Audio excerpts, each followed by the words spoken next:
thank you for tuning in to the Lady D's Health and Wellness Center.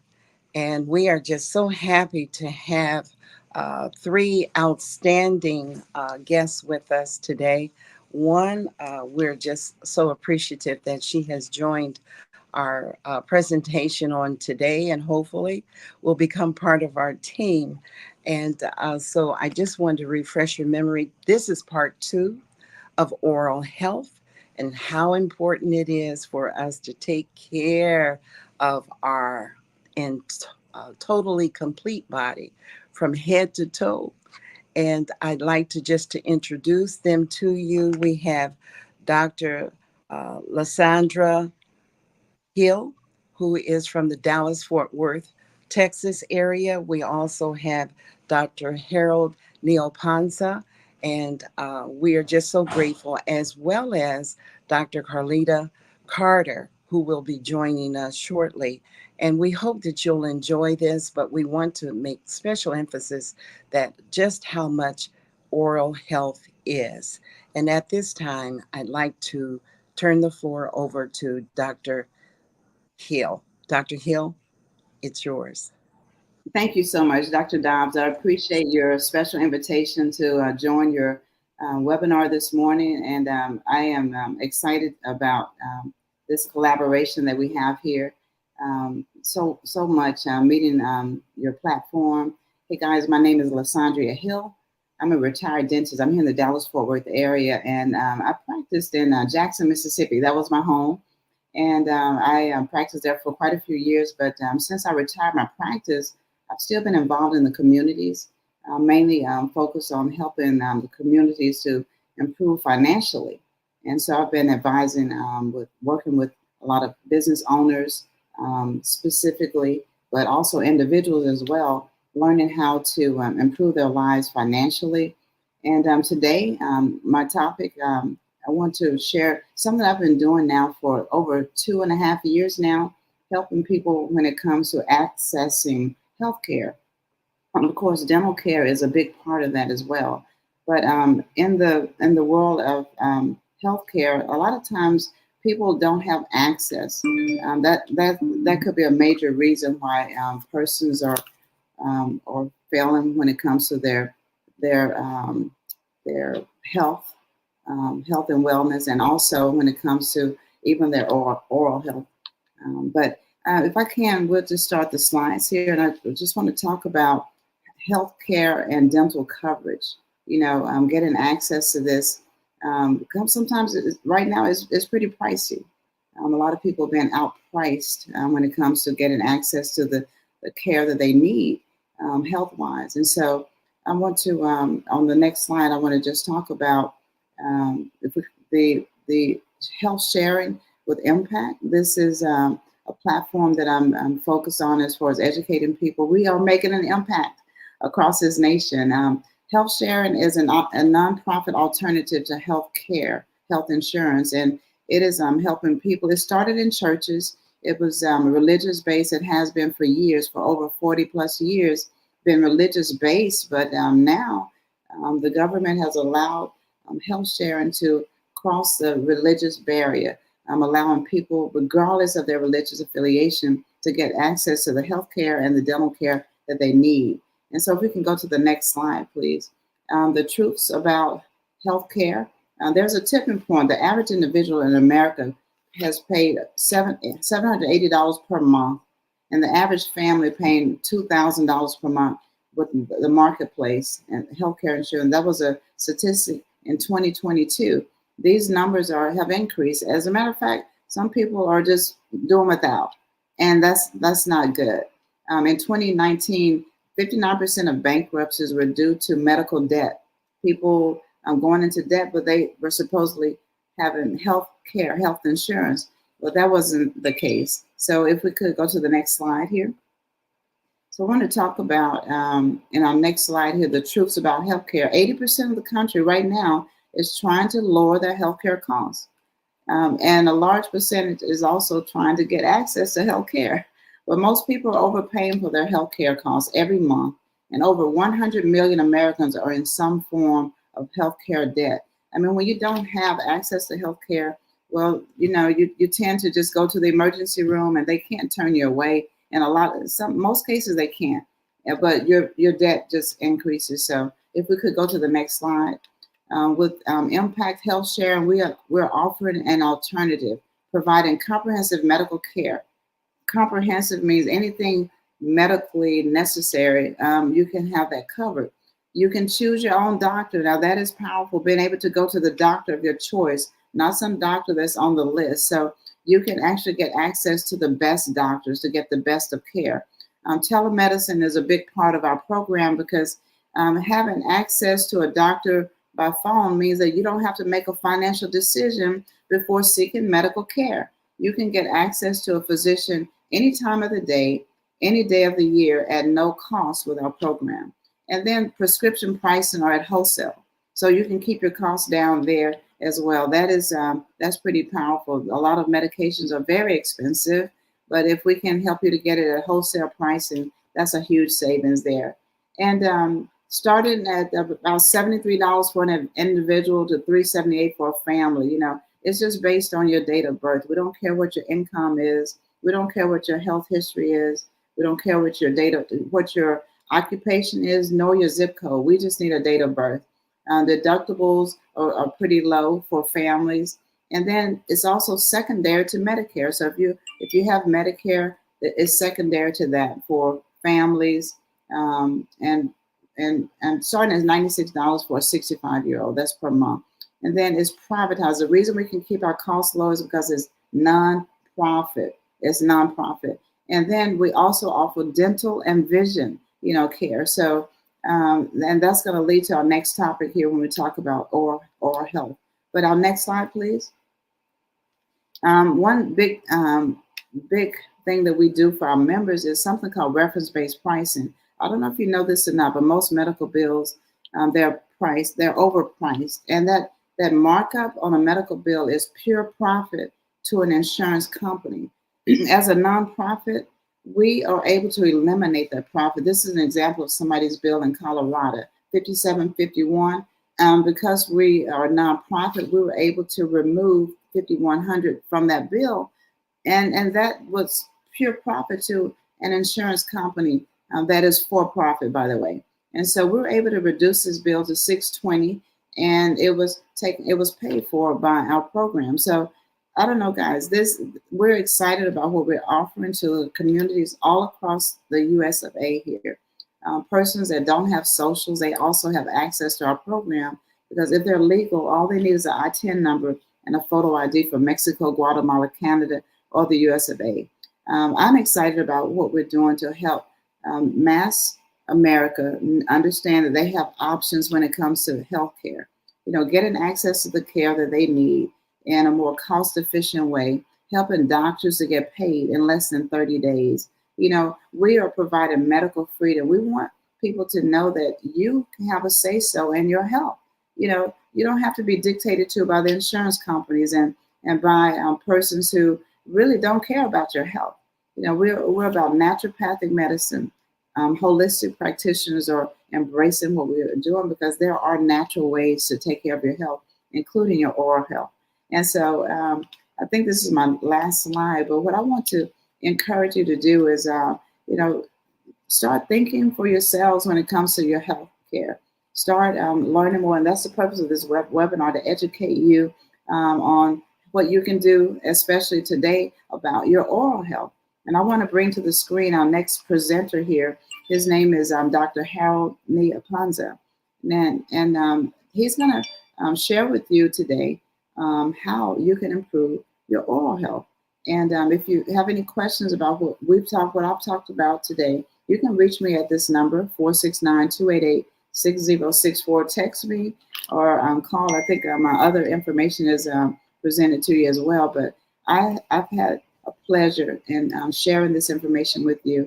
And there is more, and I look forward to being able to present that to you on another occasion. But thank you so much, Dr. Dobbs, for having me here. And I so appreciate the opportunity. Thank you. Thank you so much, Dr. Hill, for the introduction. Thank you for your wonderful presentation. Dr. Lysandra, we thank you as well. Amen. It's a little loud. Wonderful, wonderful. And Can you all hear me good? Good. Okay. Thank you, Dr. Hill. Um, so whilst my slide comes up, I'll just thank you so much, Yvonne. So my name is Harold Nii-Aponsah. I am a dentist. I um, finished my residency in Eastman Dental as a community dentist, where we say dental public health. So that's my specialty. I am also an assistant professor in health sciences, where I teach epidemiology and basically community dentistry and community health as well. Today, we'll be talking about improving oral health care for seniors. I'll be doing this presentation with Dr. Carletta. She will be joining us, along as we get started. Um, she's also an administrator and a dean professor at Eastman. Can we have the next slide, please? So what are our objectives for today? We first want to identify who are the people we call, or the geriatric population. We want to ask ourselves, what is a denture? And then why we need oral health care, and how can we achieve the optimum level of oral care an individual should have, especially in the older population. Next slide, please. So according to the dictionary.com, which I love to go there a lot for very simple, explanations of complex words, a geriatric means someone who's old age or an aged persons. It's important to know the fact that backs what geriatric population we have now. So as at 2020, the population of the geriatric population, which was people who are above 65 years, they comprised about 55.8 million people. So 16%, or about a good 17% of people in the United States are geriatric population. And this number has risen significantly from 4.7, or about 5%, in the 1920s. There's been a rapid growth, especially in the last 10 years, or let's say 15 years now, from 2010 to 2020. We've seen a 38% increase in geriatric people. Why? Because of the baby boomer generation. So a lot of people have turned 65 from 2010 to 2020. So you see that a sharp rise over there, and is one of the problems, or the problems coming with that age is that there are certain peculiar oral health complications that come with that age, and that's what we are going to talk about today. Next slide, please. So in very, very high industrial, countries like the United States, Canada, and all, very, very highly industrialized countries, the percentage of edentulous people, when we say edentulous, it's just people who don't have any teeth in their mouth over 65 years, is projected to decrease considerably. And this is because of, advances in oral health, advances in dentistry. So we have people who are above 65 years are going to have a whole complete set of teeth. And that's what it is. But however, 65 years and older patients are going to double by the next 2030. These are facts that back that. And they would actually be needing complete denture or partial denture therapy to remain almost, constant and fair. We'll talk about what complete denture and partial denture is in the next slide.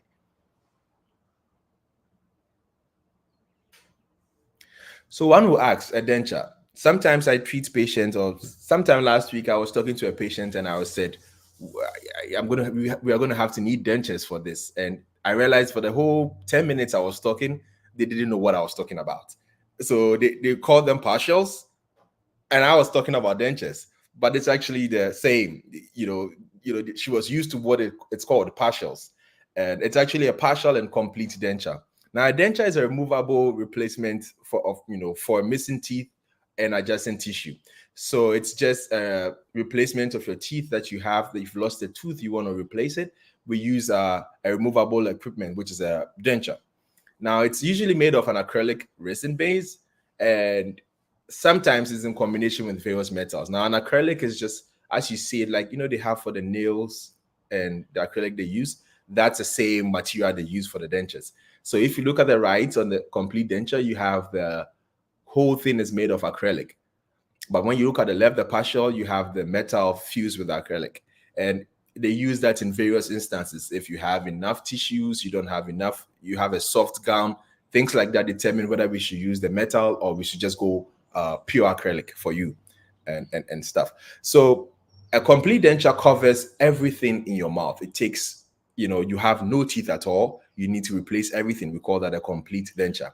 Now for a partial, you have some teeth left. You just want to replace a few here and there. So then we designed that, the denture to have some teeth here. Maybe you need one at the front, 3 of them at the back. We just replace that. And that is a partial denture. Next slide, please.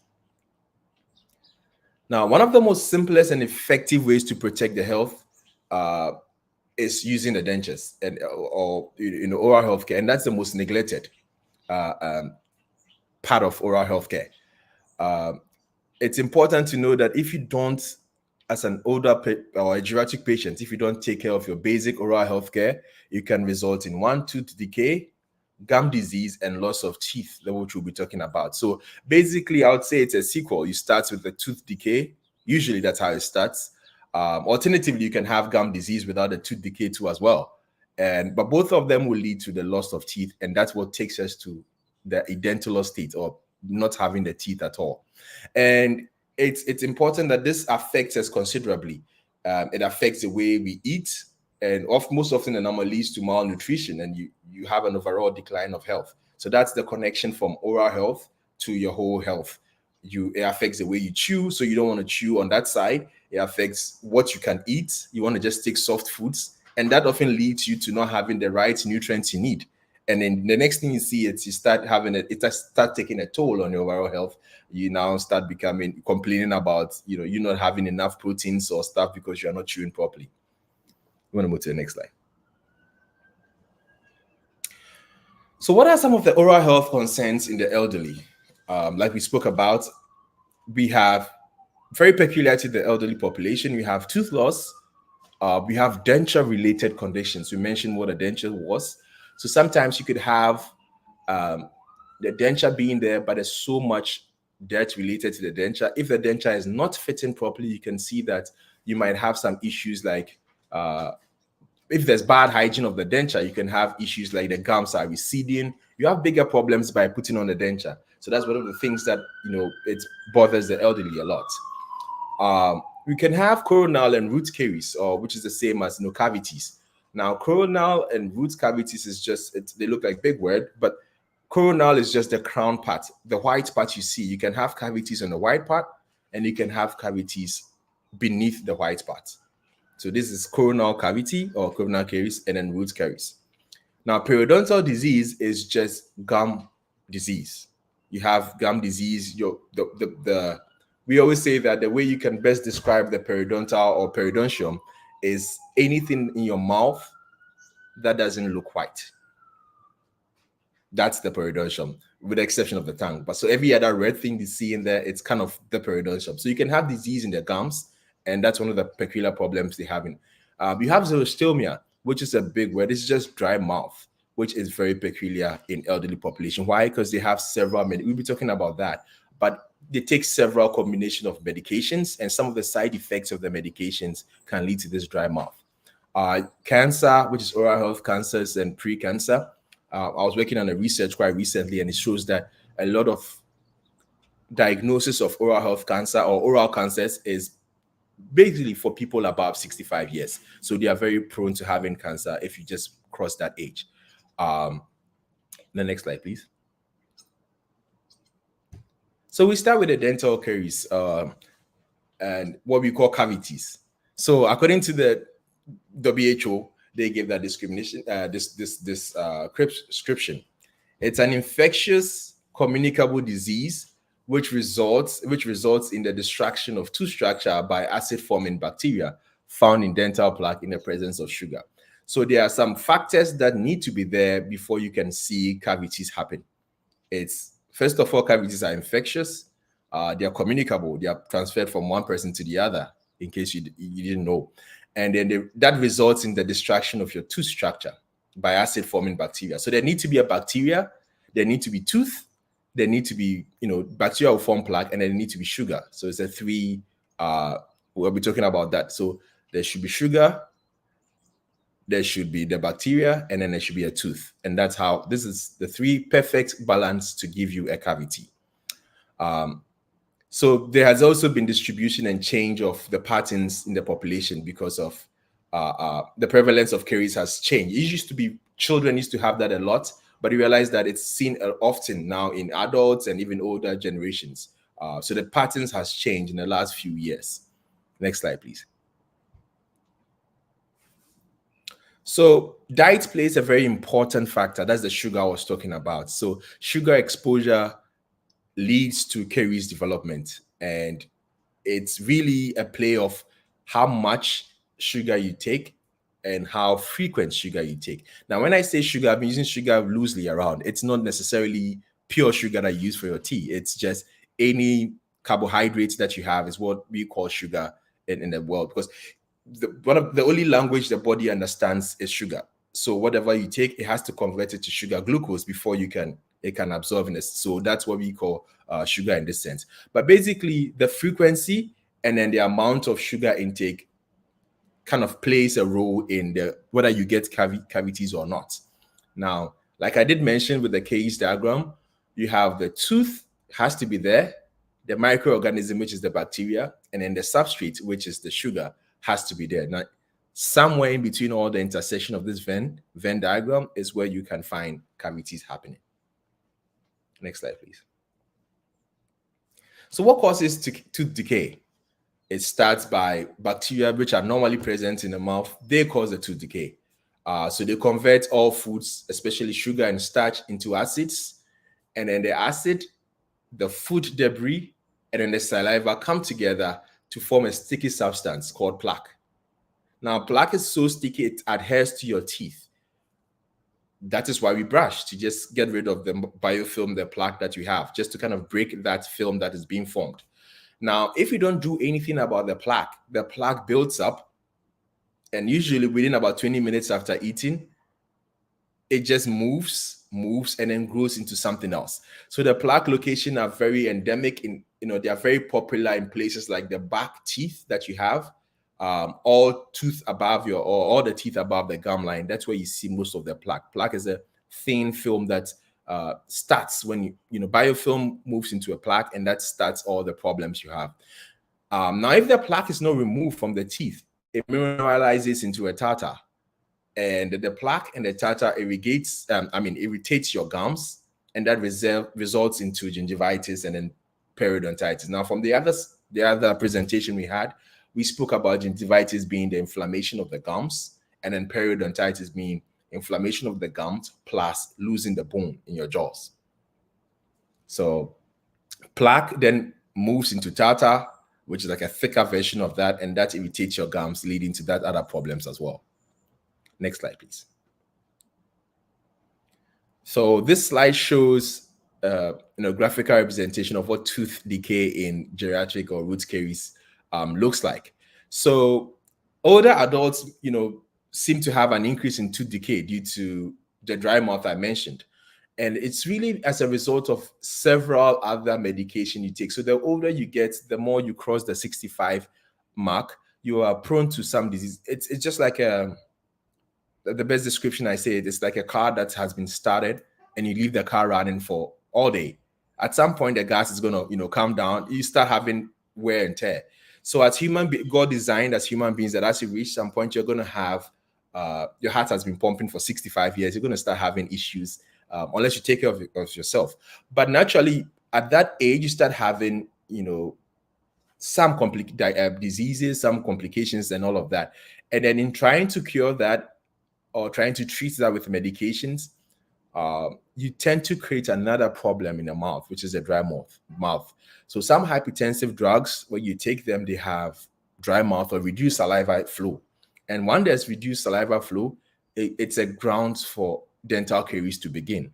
Some antidepressant drugs that people take as well also leads to a dry mouth, and that is a good bacteria loves it when the place is dry. They just come in there and then it's easier for them.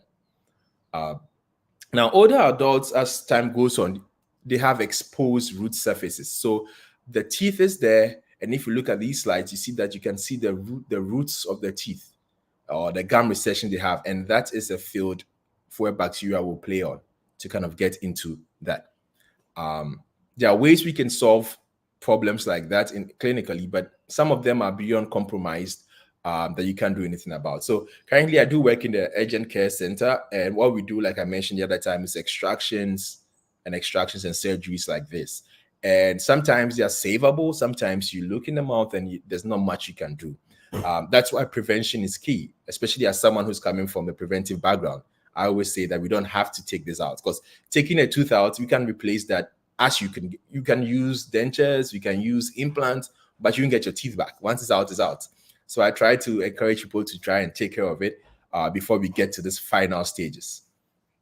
Like if you look at the middle slide somewhere here with the picture there, you see that one is badly broken. There's nothing you can do about something like that. And it's important that we prevent things like this from happening. Next slide, please.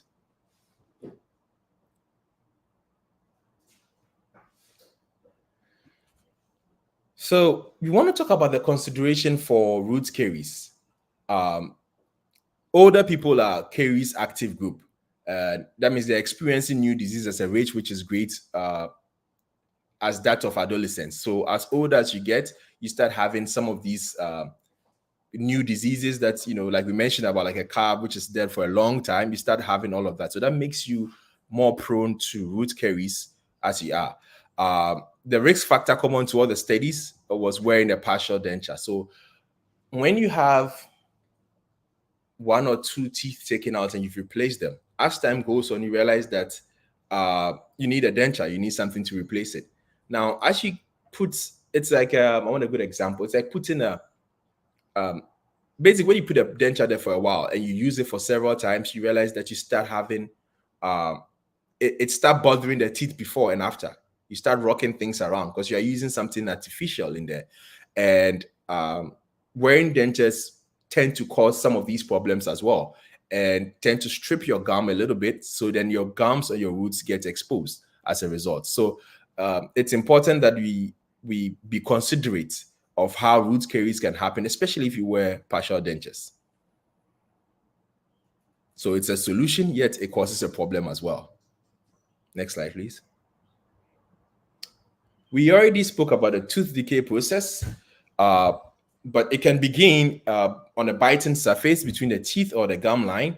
And if untreated, it can spread to other teeth. It moves to the hard enamel, to the soft dentine. So when there's a bacteria on the outside, it starts trying to, bacteria is very stubborn. It tries to get into the teeth. So if you don't brush it off, it just takes its time to kind of penetrate. Now the enamel, they say when one passes away, your enamel still stays intact for forever. It's the only part of the body that you can see after several years. So if the Egyptian mummies and all of that, the teeth, some of them have the teeth intact. That's how strong your teeth is. So enamel is very strong. However, and it doesn't decay there because the bacteria may be in the ground, but there's no food, the three things are not present to be able to cause a cavity. But the tooth decay begins in the mouth on the enamel. You have bacteria trying to penetrate. If it penetrates, it just goes there from the hard enamel into the soft dentine, which is the next layer, and that's it. Once it just gets an access to the dentine, everything else is so soft that it can happen in a matter of days and weeks. And then it reaches to the nerve, and then that causes the pain we have. So that's the process of dental decay. It spends so much time on the outside, gives you so much time to brush your teeth. But if you don't, or you don't take care of the teeth, then it gets into the next layer. And then the next thing is you come with dentine pain, which is sensitivity, and then pulpal pain, which is just nerve exposure, or you having access to the nerve, the bacteria does. Next slide, please. So we spoke a little bit about the gum disease. We spoke in our previous, and then we're talking about it today. So this was a little augmented picture, which is there, but it kind of gives a picture of what gum disease should look like, or periodontal disease. It's an infection of the gums, bone, and ligaments that support the teeth, or the ligaments that support and anchor them into the jaw. So it's a very not so pleasant picture, but it's just a depiction of showing how bad gum disease can happen. You can have things like that, and it's just because when you don't take care of your teeth, it just leads to this. And as someone who is above 65, you are prone to have some of these conditions much more than someone who is relatively younger. Next slide, please. So what causes it? It's usually gingivitis, accumulation of the bacteria. It's a result of gingivitis, but it's accumulation of the bacteria, which we call plaque, at the gum line. When you leave it there, you don't touch it, you don't do much about it. It calcifies and becomes calculus, also known as the tartar. It becomes hardened, and you can see that when you look at some people's mouth, they have this white block of chunk over there. That's plaque, which has not been attended to for a very long time, becomes hard and looks like those white things that people have in their mouth. Now, if you don't remove the plaque, you don't remove the tartar or the calculus, the bacteria will continue to grow, and that gets into the gums. It starts pushing down the gums, and that is gingivitis. Then after it's pushing out the gums, it gets to the bone. Then it starts affecting the bone, and that is periodontal disease or gum disease. So that's the chain of how things happens. Next slide, please.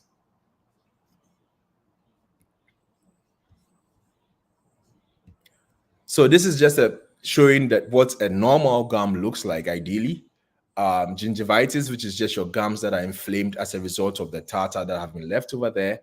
And then we have periodontitis, which is a result of you have the bone being affected. And then finally, the bone gets to a point where there's no coming back, and that's advanced periodontitis or advanced gum disease, which we all try to avoid and not get to. Next slide, please. So what are some of the risk factors, or what things, in addition to, we mentioned the part or the chain in which it happens, you want to ask yourself, what are some of the risk factors that makes you more prone to have gum disease than someone who doesn't? So the first thing before we start is poor dental hygiene. Now, if you don't take care of your mouth, it's number one way which you can get gum disease. Now, smoking has been proven to have a good link or a strong link with periodontal disease. If you use tobacco, cigarette smoking, it leads to, this research has proven that it leads to you are more prone to having gum disease than someone who doesn't. Genetically, we have gum disease, which comes as a result of genes. We have people who are 19 years, but they've lost all their teeth. It's just a genetic, some of them is a genetic condition as well. You have stress being a factor. Stress causes people to clench, to bite down on their jaw and things of that sort. Stress also leads to gum disease as well. Diabetes is a strong link between diabetes and then gum diseases.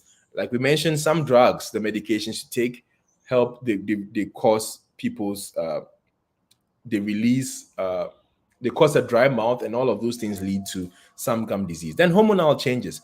When people are pregnant or people have hormone imbalance, there's a high link to gum diseases. Next slide, please. So this is just a picture showing, if you can see from the first picture on the left with the whitish stuff at the back, you can see that's what the tartar looks like, or the plaque takes there. And you can see the roots over there are very exposed. And at this point, it's beyond repair. We have become a specialty in dentistry, which is the periodontics or periodontistry. They are more involved with the gum. They try to fix things like that with bone graft. But if it's something, I always say it's an unnecessary procedure if you can prevent it, and then we don't have to go through the gums. It's savable if you have it now, but it's sometimes you can prevent re-getting there. They try to go in there, try and fill out the bone with sterilized dead people bone. They have the ways of doing it, and then put that in there and then try and build up your gums and get you back in shape. But if it's avoidable, please let's avoid it. Let's be very much aware. I always say, if you are much aware of what's going on, you have a better chance of preventing this from happening. Next slide, please. So we mentioned what are the risk factors for tooth loss. Dental caries.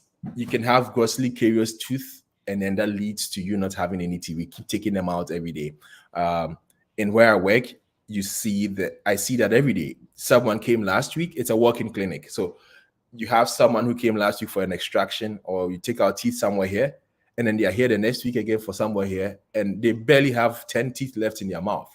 And it's just because there's so much, cavities going on that they've lost almost all the teeth. Gum disease or periodontal disease is another reason for a risk factor for tooth loss. Once the gum or the supporting structures of the teeth are compromised, are not there as strong as they should, the teeth just fall off. You could have, of course, trauma as a rate factor for your tooth loss. You could have a car accident, accidental, someone blows your face or something, just a blunt trauma to your face. You could have your teeth falling out and stuff. Systemic diseases, you can have all these diabetes and stuff related to having, and then congenitally, people are born with some conditions that don't have teeth at all. Ectodermal dysplasia and other things, they don't have teeth in their mouth. So these are some of the factors that lead to tooth loss. Next slide, please. So how do you achieve good oral health care? It's the $1 million question. And then we're going to talk about how you can get that. So in a healthy mouth, you should know that the color is, coral or pink in color. You see that there's no bleeding. The teeth are free from decay. That's what a healthy mouth or good oral health mouth looks like. Next slide, please. We can prevent tooth decay by 1, brushing twice a day, like we have always said, and then flossing at least 1 a day.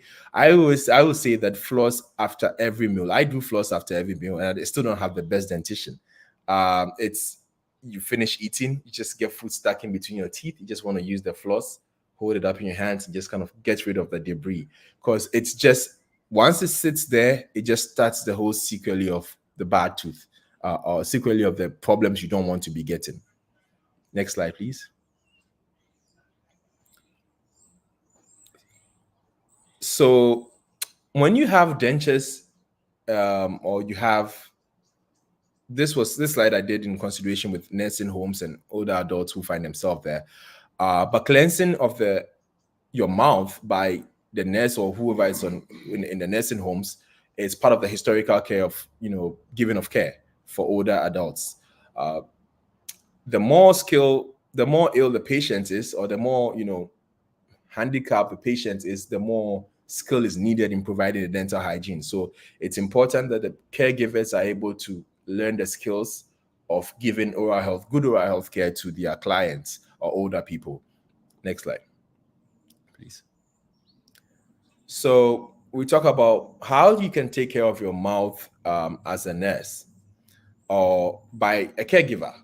So you examine using the gloves and light, especially among the smokers. You just want to see what's going on. Is there a new change? Is there something you want to call the attention of the dentist to or call a higher up to? You want to use only water-soluble lubricants for the older population's mouth. You want to make sure things are flowing over there very well. If someone has a feeding tube, you want to assess for parotitis. That's inflammation of the parotid gland. You want to unconsciously check if the patient has a gag reflex. You position on side for care. If you are working as a caregiver, you may have gum hyperplasia, or the gums are all swollen as a result of the medication. It's important that you draw the attention of the higher up or a dentist to that. You may have teeth staining from medication, and you might also want to draw attention. One of the mouthwashes that we have is chlorhexidine, and chlorhexidine does that staining a lot, quite a lot. So you might want to check teeth staining for medication. You want to also check, because the older population tend to take a lot of tea and coffee, and you realize that causes the staining. So you want to draw attention to the dentist on what's going on. You can have mouth sores, which you want to call about, and you want to teach about flossing and then brushing as well. Next slide, please. How do you care for dentures? I think it's that one. So first of all, the first number one care for dentures, and I say this because at some point I was a CNA. I was a caregiver at some point, so I was trying to help a lot with trying to assess for fit. Care for dentures in older population. You first want to assess for the fit. You want to check if the dentures are fit, and even as of now, if you are there, you have a denture, you want to check every time if it fits. Once there's something off or it's rocking, you don't have to, use your tongue to keep it in and all of that. Just take it to the dentist, let them make sure it's fitting, because the more it rocks, the more it causes more problems with the gums and stuff. So you want to make sure that it fits properly. If you remove it, you want to keep it in a covered cup with water. That's how you want to take care of your denture. In a care home or in a nursing home, you want to label the cup with the patient's name and then keep it on a bedside table. But at home, you might want to just put it in a bedside table as well. You part sink when you are cleaning, and then use cool water to make sure the denture is cleaned as well. Next slide. Thank you. So another way you can care, after every meal, you want to take out the denture, you want to clean out the denture, rinse the patient's mouth or rinse an older person's mouth, and then clean with the denture itself with water before you do that. You might see food in between the dentures and you want to clean it out. Try not to use toothpicks and things like that, but you brush the denture, and then denture adhesives may help to fit ill-fitting dentures. Thank you. Next slide. Thank you. At night, remove the dentures, put that, like I mentioned, put that in the water, keep it overnight. You can use denture boxes, which has water and polydent. Use that. In the morning, you want to brush the gums with soft Bristol brush and then toothpaste, and brush your denture as well with a denture brush and toothpaste. Next slide, please. So this is Carletta, Dr. Carter, and she was here. She will be joining us soon. It's important that we take care of our teeth. And one of the barriers that I always say it's that leads to we not taking care of our mouth is the financial aspect. It's when we are not able to afford healthcare. It's when and I see that a lot of people come and they are using government insurance or state insurances, and they really don't have access to the right care that they need. So just like Dr. Hill mentioned, she has a better way for us to have oral care delivered, and you might want to just follow up with her to get that done. Thank you so much.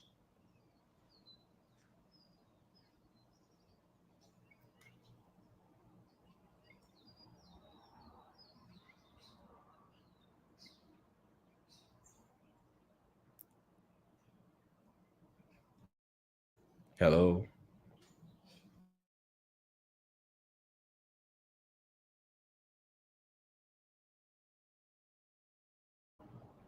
Hello. Can you hear me? I can hear you. Yes. That's me. Javion, can you hear me? Yes, I can. Okay, So I'm very good. yes. Yes. I think there was a couple comments on the side. Uh, Dr. Hill was saying, Dr. Harold, what a great presentation. Brings back memories for me. Looking forward to collaborating with you. Make a great day, everyone. She had to leave us, and Dr. Carter is probably still tied up, but we're not going to. That means we'll wind up going into a part three. That's okay. Yes, it is. It That is. would be Uh, fun. Yes. yes. I wanted to ask you, I didn't know that cavities are, you can transfer cavities. What do you say? Yes. From From one person to the other? yeah. Really? Yes. So initially it was described as a non-communicable disease. That Yes. recently they've discovered that actually if I have the saliva or the biofilm, I can easily transfer the saliva. Remember the three things: the bacteria should be there, the food, and that. So someone might have a high caries bacteria in their mouth, they can easily transfer it through kissing and things like that. So it's recent literature that has popped up that it's now a communicable disease. Wow. Wow. That's And I guess when did you don't know that, like back in our forefathers' times, you wouldn't have never known that. Of course, there's so much knowledge that's out there now. And this is one of the reasons for our webinars is to keep people more abreast and updated with what the new research has discovered. And this was really good. Now, there was another thing when you mentioned about root caries. Correct. Can you um, comment on that a little bit more? Correct. I Thank think you. the term was root caries. Root caries. So basically, you have the caries affecting the tooth has the crown, the part that we all see is the white part, but right under the buried part, which is the roots, which is buried underneath the gum, it's a little brownish in color. It doesn't look white. So you could have Okay. the bacteria affecting the white part. That's what we all know. That's I have a cavity, and you could have you yourself causing your gums to be down, such that we all can see your roots, and then bacteria then affect your roots. So that kind of cavity is called a root caries. It can bypass the crown and then come to the Oh, roots because it's exposed. So it's exposed in your mouth and it looks like any other tooth. Or it looks like it had the bacteria has access to it. And that's one of the problems that once you right. have a root caries, there's no going back. You have to take the tooth out. You can't do anything about it. Wow. Yes. So this really makes me more aware. I remember years ago, I generally thought I was doing very good with keeping my teeth flossed and brushed and everything. And then when I went to the doctor, I guess I was probably in my late 30s, maybe middle to late 30s. Um, there's one side of the mouth I favored, chewing on. And they said, your teeth look beautiful from on top. But there was a little pocket where the plaque got down in under the gum, and they wind up having to do the deep scaling. And eventually, I guess after a period of time, um, that was one area that I did lose a tooth. So Oh, oh, yeah, I did. Now, the resin that's used, you mentioned about the same resin that's used in making partials is the same resin that women use for the artificial nails, correct. fingernails. Correct. Correct. Correct. Now, Now, here's correct. the question. Because I've gone in various salons and I've asked them, is this a chemical? And or is this natural? What toxins are in resins? Because I'm thinking of the holistic way, that's chemicals in our mouth, not to mention the metal. What options are there out there? Right. Then Than, you than know the chemicals, right? That's a great question. So I discovered that later on when I was in dental school, I was like, okay. I after that I just followed my mom to the salon and then I was like, oh, that smells like what we use in the lab. Then I was like, oh, that is acrylic. That's what they called it. And I was like, okay, so that's what we use in the lab for making the dentures and stuff. Now, acrylic has been shown to not, it doesn't put out anything. okay. It doesn't like wear off and disintegrate and bring out chemicals into your body. So that's one of the reasons that it's been done.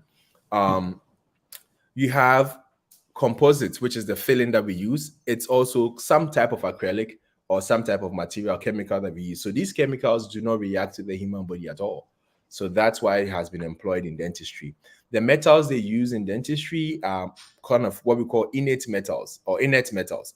Like they don't have any reaction with the body. It's not like copper or anything like that. Copper reacts, but these ones are inert. Some are stainless steel or not titanium and stuff. So they don't react with the regular saliva reacting, causing corrosion and no. So they are fine and very stable metals, what we call them. So they are fine for the body and everything. There are several methods, several other metals that have been introduced or other ways of replacing teeth than partials, which is more on the permanent side, like implants, Yeah, bridges, and things of that sort. So implants have titanium plates. They are made of titanium, and these metals they have nothing to do with the human body. No matter the saliva, it doesn't release any chemical. It just sits there undisturbed. And these are some of the metals we use in dentistry. They just sit that's undisturbed. good. They don't cause any problems. What a relief. I am so relieved because you just don't know. but then the chemicals that they use for the nails is probably a little different, or It's the same. it's it is the same. But we Okay. go always we use curing. So we have a way of curing. So we use the same metals, but there are several other processes in the lab we use to get the Okay. final product. So it's like sealed off.